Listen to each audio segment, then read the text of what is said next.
Let's talk about this then.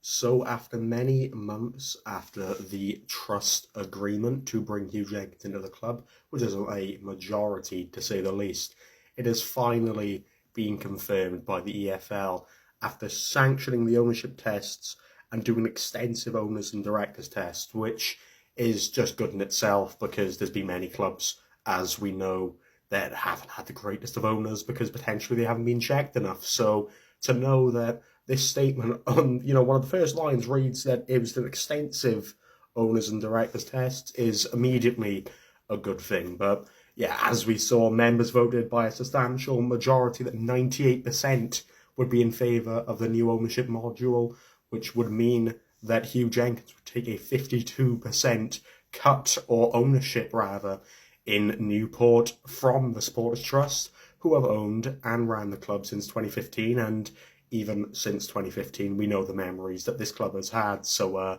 this is absolutely incredible news. Also to mention that the previous board members that were here before Huw Jenkins have now stood down from the board, which gives Huw Jenkins an entirely fresh slate, or a clean slate rather, to just bring in the players that, or not the players rather, but the staff that he wants to hire up in that club, in the club. And yeah, it's just, we have so many more opportunities now to get people in that will invest in the club, for example, will give a bigger pull for potential transfers or sponsorships. Just everything about this ownership, or this ownership module, looks positive.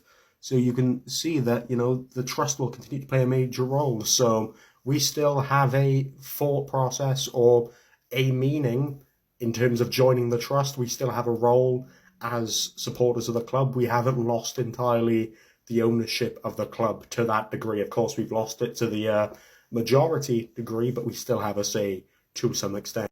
And then you can see here that he returns to senior football for the first time since leaving Swansea City back in 2019 following 17 successful years at the club. I don't need to talk about the success that he brought to Swansea. Of course, they were rock bottom in League Two, and within those years, those 17 years, he took the club all the way up to the Premier League, up to a League Cup win, up to Europe. But of course, it didn't end exactly perfect when apparently money and all this kind of stuff was involved. So hopefully he'll be in this level of, wanting to achieve and make sure that the club is financially stable, and should he ever want to sell the club up, hopefully he's very reasonable with it, and hopefully he has a meaning behind it. He feels he potentially cannot take the club any further. But yeah, we don't need to talk about the end of it because we're only just on, the beginning as of today.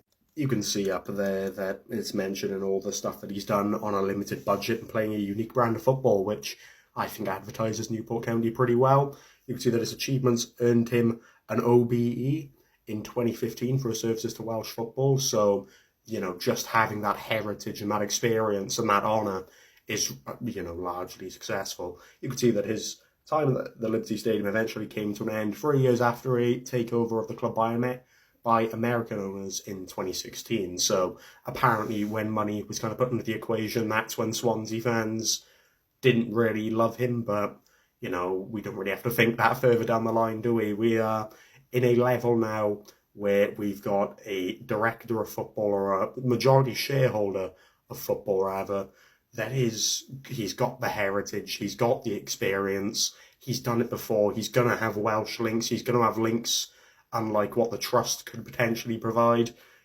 Like I said at the beginning of this, even when it comes to whether that be sponsorships, whether that be player arrivals, we're going to have what looks like a larger market of players to bring in, and that could potentially mean that the players we currently have that, are on short-term deals will want to stay and enjoy this project. So there's many good things about this takeover for the short and long term by the looks of things. So yeah, absolutely phenomenal. Delighted with the news, and like I said earlier, I'm really happy that the tests and the extent of the checking that he was appropriate and fit for purpose was made, because you'd much rather wait potentially 3 months, nearly 4 months, to make sure the owner that you have is brought in and is sustainable for the club and isn't trying to benefit his own pocket. So yeah, absolutely phenomenal in my opinion. Leave your opinions on this majority takeover, or the majority shareholder shareholder takeover down below in the comments. I'll be really interested to read them.